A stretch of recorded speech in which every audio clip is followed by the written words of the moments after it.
think it's fair to say really that our team, which is a pretty small team, 4 of us in DG Enterprise, and the more or less 10 in DG Energy, we're taking a keen interest in ENEC, because we think that we can maybe learn some aspects from yourselves and maybe reciprocally. Especially some of these links that you've been talking about today. So links with competitiveness, the reciprocal nature of the design for the environment and innovation. They're all very interesting topics for us. And what we might learn from you and the businesses with whom you collaborate and the recent studies. So on the ground stuff, and some of these questions that we've just heard now are extremely interesting, provocative, and the kind of things that we would like to raise the agenda on in the Commission. I think it's fair enough to say that. And walking past the European Parliament just now, I was thinking one of their logos on their parliamentarium visitor centre might be appropriate for both your grouping and our institution, which is ACT, REACT, and IMPACT. For us, the acting is, I think there's now going to be over 30 regulations on eco-design by next year. And the reacting is also the revisions that we're doing. So we've got the revision of the eco-design and energy labelling directives per se, and then some of the methodologies. And what I would like further to discuss today are 4 areas, in brief, I think. Eco-design, the directive, sounds like a movie, but in terms of the way that the directive works and the labelling, and then eco-design, the overall concept, which is more maybe some of the areas of business that you've been dealing with a strategy element involved, and then the interlinkages with some related policy areas, and then things like competitiveness and some funding opportunities, and also a little bit about these events that are coming up in February. So maybe not to go into too much detail on eco-design, the directive, because maybe many people here are well and truly aware, but please ask later if not.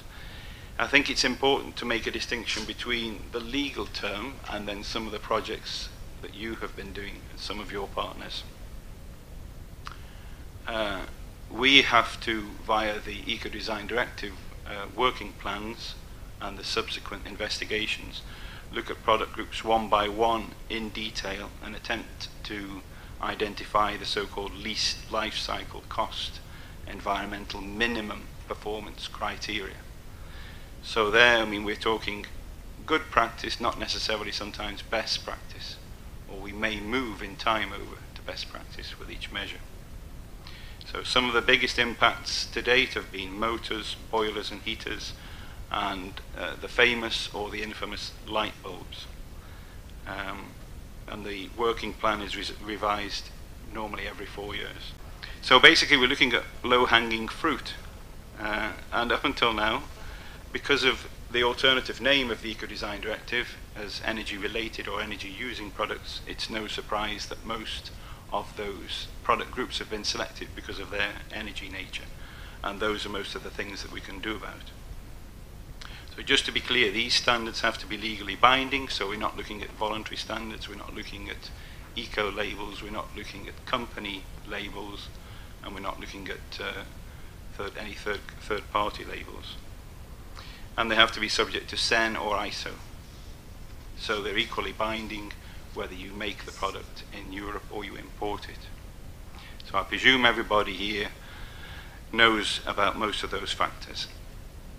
If we look at where we're moving forward, some elements that aren't energy have already been incorporated into a few of the regulations, so that the boilers had NOx emissions, washing machines with water, dishwashers, etc. And durability has been introduced for the first time as a requirement with vacuum cleaners, which some people may have seen some of the press coverage on that, which isn't necessarily helpful to some of us, I would say, but at least it's generating press coverage.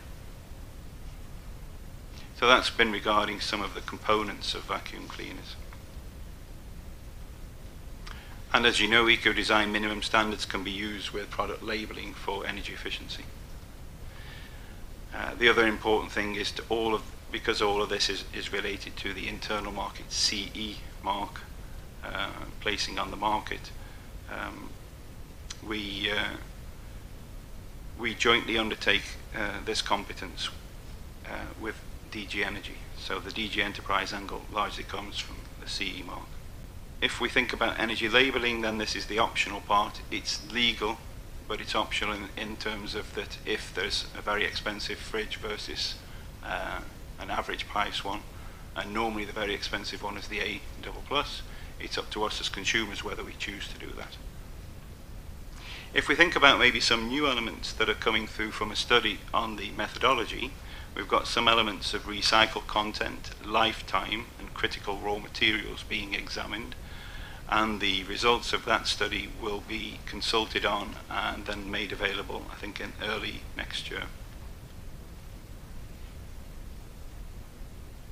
So if we think about eco-design as a concept and tool and some of these things that you've been discussing this afternoon, I know from my own experience, and maybe you know that it's been around longer, it's been around since at least the mid-1990s, and its penetration to small and medium enterprises and much wider use is a phenomenon of maybe only the last decade.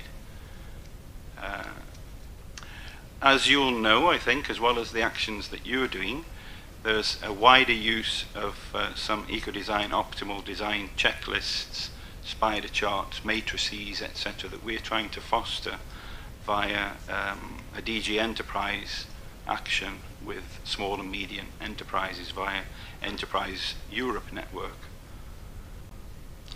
So, as I mentioned at the very start, there's over 30 eco-design requirements currently being implemented. By 2020, maybe this is an old statistic for some people here, it's one I've recycled from a previous study, there's around potentially, I mean, it's a bit of a finger in the air exercise, we don't quite know, but it could be that eco-design implementation, according to an outside study from the consultancy EcoFis, it may indeed create up to 1 million jobs, and this is only eco-design the directive, because it's very hard to see which was the chicken and which was the egg sometimes with those job creation statistics. And if you thought something like the delivering of savings to both Europe's consumers and businesses, that could be something of the order of 90 billion euros per year. Now, don't ask me what the confidence limits of such a statistic are, but if indeed that statistic is anywhere near, it's a huge amount of money. And then you may have heard me saying before, this angle that we have where we say that the emissions trading system and eco-design have a similar magnitude of impacts, even though we're vastly less resourced in terms of staff, both at member states as well as in the European Commission. The good news for us, we always have to be careful not to pat ourselves on the back too soon, is that we may have 2 regulations coming out from DG Enterprise anytime soon in 2014. So one is on electricity transformers from my dear colleague, and commercial refrigeration and commercial domestic ventilation. The refrigeration may be a little bit more delayed. In consultation are my 2 lots still from Enterprise, machine tools and furnaces and ovens.